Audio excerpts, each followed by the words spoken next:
The EU AI Act newsletter number 60. California bill could enhance the EU's. By Risto Ook. Subtitle: Turing Award-winning AI expert Yoshua Bengio recommends that the EU take inspiration from the California AI safety bill as they implement their own AI regulation. Heading: Analysis. California bill could enhance EU AI Act.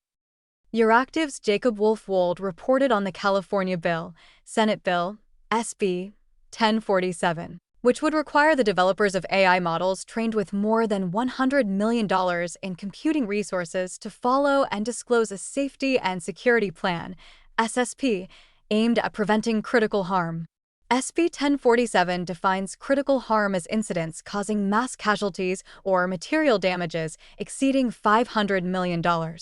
Prominent figures like Yoshua Bengio, the Turing Award-winning AI expert, have praised the bill, recommending that the EU take inspiration from it as they implement their own AI regulation, the AI Act. The European Commission has been closely monitoring the Californian bill and has met with Senate representatives in early summer to exchange views. Some experts argue that if SB 1047 is passed, it could strengthen the EU's regulatory approach by reducing the perceived bias against U.S. firms and lowering compliance costs for companies operating in both California and the EU. However, tech giants Meta, OpenAI, and Google have opposed the bill, claiming it could jeopardize open-source AI and drive innovation out of California. Critics argue that the bill focuses on regulating technology itself rather than its applications. Who will lead the GPI Code of Practice? Kai Zenner, the head of office and digital policy advisor for MEP Axel Voss, and Cornelia Cutterer, the managing director of Considerati, published an op-ed in Euronews arguing that the chairs and vice chairs appointed to guide the Code of Practices for General-Purpose AI, GPI, models will play a critical role in shaping the future implementation of the AI Act. The AI office is expected to appoint these individuals within the next 3 weeks. Drawing inspiration from the 2022 Code of Practice on Disinformation, the EU has adopted a co-regulatory approach for AI safety, considering the fast-evolving technology, socio-technical values, and the complexities of content policies and moderation decisions. However, some are concerned that companies might only commit to the bare minimum. The independence and expertise of the chairs are therefore crucial for maintaining the credibility and balance of the drafting process. Zenner and Cutterer state that the selection process should focus on candidates with strong technical, socio-technical, or governance expertise, combined with experience on how to run committee work. In addition to strong EU representation, involving internationally renowned experts in these roles could enhance the legitimacy of the GPI Code and encourage non-EU companies to align with the process.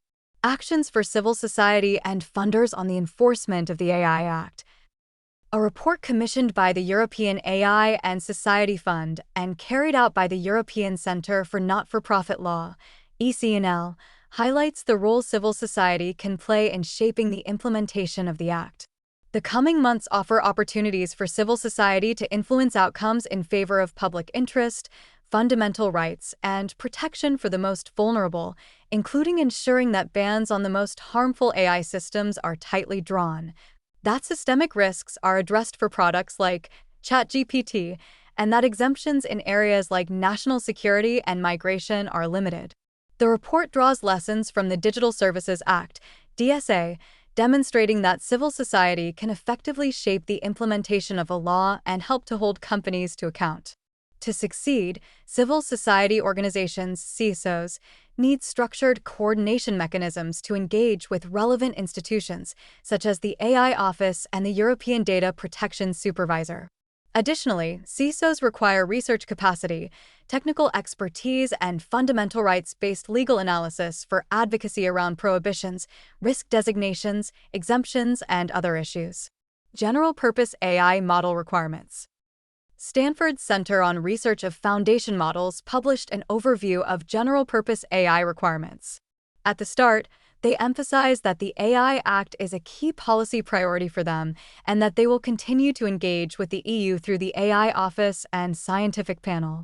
Stanford's analysis identifies 25 requirements for general-purpose AI, most of which are disclosure obligations, where developers provide information to governments or downstream firms. Public-facing disclosure is minimal.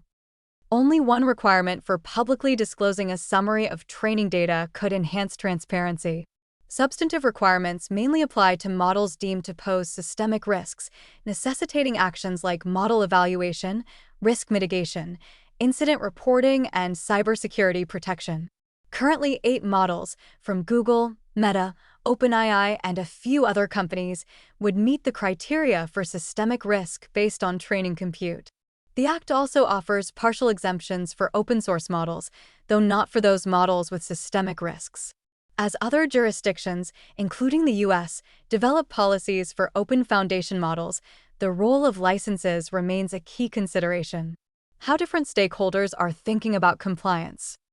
Caitlin Andrews, staff writer for the IPP, wrote an article outlining industry leaders' concerns about the uncertainty surrounding the integration of the AI Act into the EU's regulatory framework, urging governing bodies to clarify details well before compliance deadlines. Marco Lito Barone of the Information Technology Industry Council, which includes major companies like Microsoft, IBM, and Anthropic, highlights the need for clarity about how the Act interacts with existing regulations, such as the General Data Protection Regulation and the Cyber Resilience Act. The Council advocates for coordinated efforts between EU member states and the Commission to avoid regulatory overlap and ensure predictability for the AI industry. Different countries are taking varied approaches to designating authorities responsible for enforcement, raising concerns about uniformity. For example, Spain has established a new AI supervisory agency, while Germany and Denmark have adapted existing bodies. Businesses like Roche face challenges in determining how their diverse AI portfolios fit within the Act's requirements. Roche's global head of digital health, Johan Ordish, said that there is a challenge to comply without painting all AI systems with the same brush. This newsletter was narrated by Type 3 Audio for the Future of Life Institute. It was first published on September 2, 2024. Images from this article are included in the podcast episode description. To report an issue or give feedback on this narration, go to t3a.is.